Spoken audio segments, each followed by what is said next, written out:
Yep. We just put a fresh battery in. Get him down. Oh. Get him down. Go ahead, Jack. Get down. Is it recording? Get down. There we go.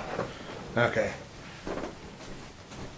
So, I just wanted to add about collecting bizarre things that you normally wouldn't because you feel drawn to them. When I was standing here, I was looking in my hall, and I actually have, in a million years, I would never have bought this thing. I wouldn't even have taken it if you'd given it to me. But it's one of the original windows out of a turn-of-the-century lighthouse that has been validated as being haunted. And what they were doing is they're actually replacing all the windows, and they were selling the old windows out of it. And I thought, how cool would that be to own this? And I would not leave that place until I bought one of these windows. I was digging, they probably had like 6 or 8 of them left. I was digging through all of them, and then I kept on getting drawn to this one specific one. And it's actually propped up in my hall right now as we speak. So that was kind of a bizarre, weird thing that I never would have bought, but because of where it was, what the story was behind this whole place being haunted, is why I actually purchased that. And of course, he's not Did you selling notice it. anything different when you came into when it came into the house? Have you sensed anything attached to it yourself? Every time I buy something that I know has a story behind it, it stirs up everything in here. And then I try to wonder a lot of times, is it something else that I've already had? But then I go back to realizing that it's probably the newest item that I brought in. So it's like it stirs everything up, and then everything settles down. It's like every other creepy haunted item in here kind of like welcomes it into the creepy family, I guess. It's kind of weird. Well, but, if he would sell it and make some money, but then I'll never have a window out of a haunted lighthouse. see what I'm talking about, hoarder. So, Tell me before I let you go. Tell me about the power of prayer and the work that you do and the items you come across. we learned very early on. I'm Roman Catholic. There's different denominations in the group, but we learned very early on doing this that people don't need us to come in with all of our fancy equipment to tell them that they're haunted. They already know they're haunted. What people want is a resolution. What they want is answers. Most of our clients just want validation that they're not crazy. We asked the question over and over and over, and it was a real simple question. Has clergy been contacted? And if so, what came of that? About 9 out of 10 people would say, yes, absolutely. We went to the church, and we're like, okay, what was their answer? They turned them away. They hung up phones. They won't respond back to them. They said that they had mental issues. And that was very disheartening to understand that, this is the same church that you go to every Sunday that preaches about heaven and hell and there's true evil in the world. And they want you to choke on this information. And then when you ask them for help in this realm of existence, they back away. They're like, whoa, no. We can't help you with that now. You're crazy or something else is going on. And that was really shocking. And then to hear it over and over and over, we're like, we have to provide something that most don't. And we became laymen ourselves. And we do very lengthy Catholic prayers. And then when it comes to like the cleansings don't get rid of spirits. The cleansing is designed to just get rid of negative energies. So we use Native American and Christian-based cleansings to help a home also. And we have really good success with it. Like Carlos said, this past weekend we did a cleansing and blessing for this lady. She contacted me a couple of days, like not even a day later, and she's like, everything's fine. She moved in November of last year. Was only upstairs where the bedrooms are, like maybe for the first week or two. She stopped going up there because it was so strong. Her kids wouldn't go up there. They wouldn't sleep alone. She would take a shower upstairs and the curtain would get pulled and she could see people in the bathroom with her. All that's gone. All that has disappeared, and she thanked us so much, and she was so impressed and seeing that, there's power in prayer, there's power in having good energy. Our cleansing team that we have together, our prayer team that we have together, we're all like-minded. We have very strong faith in what we do and what we believe in. And she was so impressed that she's actually now becoming a member. So she can then help people that are in her same situation. And that's pretty amazing. You know, like Carlos said, to see these kids running out and hugging us and thanking us before we even start. And then, you know, 48 hours later, this woman's coming and she's like, I want to do what you guys do. I want to help families that are just like me, that was reaching out. She had 2 teens that bailed on her. They ran out of the house. They said she has demons. And, you know, a picture fell off the wall and they went screaming out like little girls. And she's just like, oh my God, you know, there's nobody there to help me. And then she reached out to us, her 3rd team picking, and, you know, we gave her a resolution. We gave her back her home. So. And a lot of the clients I talk to, you know, for most of them just want a cleansing and blessing, and we just won't do that. You know, we need to collect some evidence to make sure that we're in the right place when we go there. And that's when we'll do the cleansing and blessing after that. And a lot of times too, you know, they'll have an idea of what the haunting is, and we'll be asked not to do a cleansing or blessing because they just want, you know, they think that their grandpa's there. But there's a little bit of weird activity happening. Grandpa wouldn't throw a cup across the table. But then when we do our investigation, we're like, well, it's absolutely Grandpa because he's saying our name and we're asking specific questions.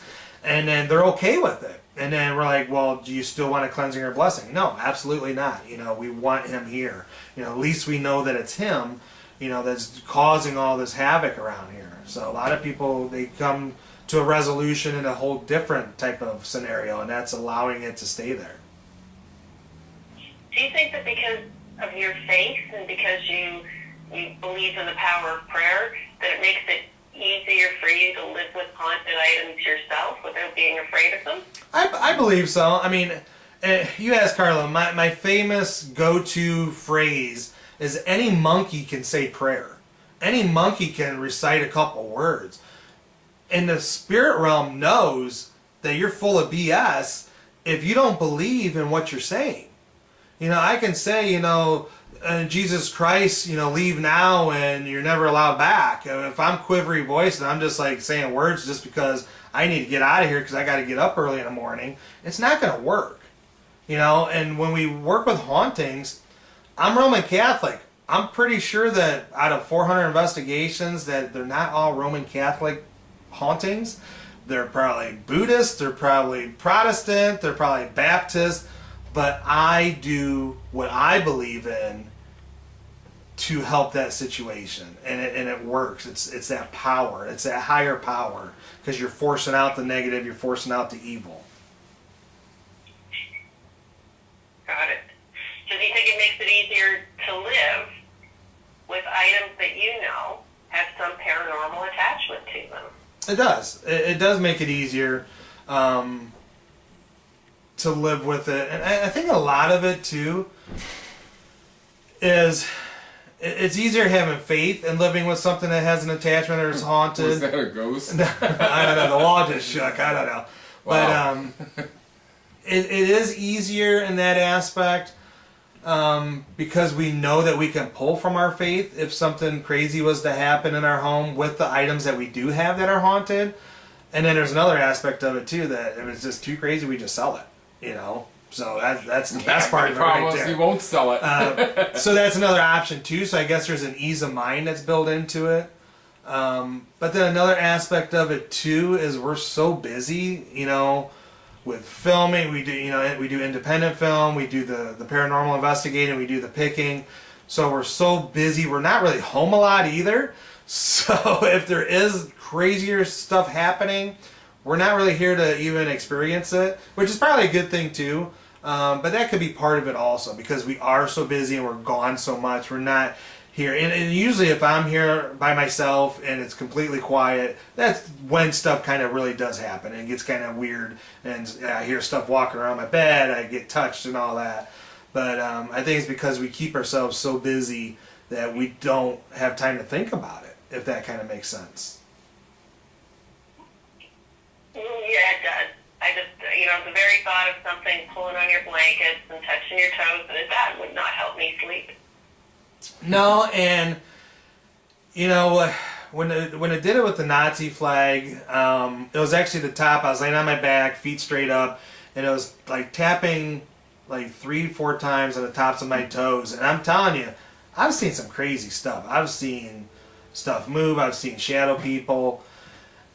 And being that it's in my bed and I'm there with my covers on, I refused to look at the foot of my bed. Absolutely refused. I didn't want some old hag looking thing with one tooth staring at me and snarling, you know. I don't know. There's all kinds of stuff going through my head, and I do this stuff for a living, you know, but I refuse to look down at the foot of my bed. I'm just like a lot of people. I was just like, you know what? I just ignore it. I thought to myself, just leave me alone, you know. I'm not in the mood for this right now, and it kind of stopped. But yeah, I absolutely refused because I didn't want to see what it was. You know, in a perfect world, it'd be the supermodel ghost that was touching my toes and all that. But in my world, it probably yeah, in my world, it probably wouldn't be something so great. It'd be something hideous, and then that would probably traumatize me for life. So he's used to that. So, Carlo, what should Chris have done with the flag? I believe he should have sold it. I mean, that's my opinion on a flag. I mean, but you know, if it's something that he likes and he wants to keep, you know, that's his choice. Me personally, I would have got rid of it. well, likes is kind of. It's not that I like it. Well, it's It's a part of history. It's a part of my that's what it was. heritage. It's a part of a very dark part in our history. So to say I like it, to say I want it, it's not really. It's not that. It's just something that. It's an item that people just want to forget and people want to throw away. So it's like I almost feel like a keeper, like a gatekeeper of a lot of these items. So it's not that I like having it. It's not something that I'm going to frame and hang on my wall because that's kind of disrespectful to everything that's happened with that whole scenario of the Nazis.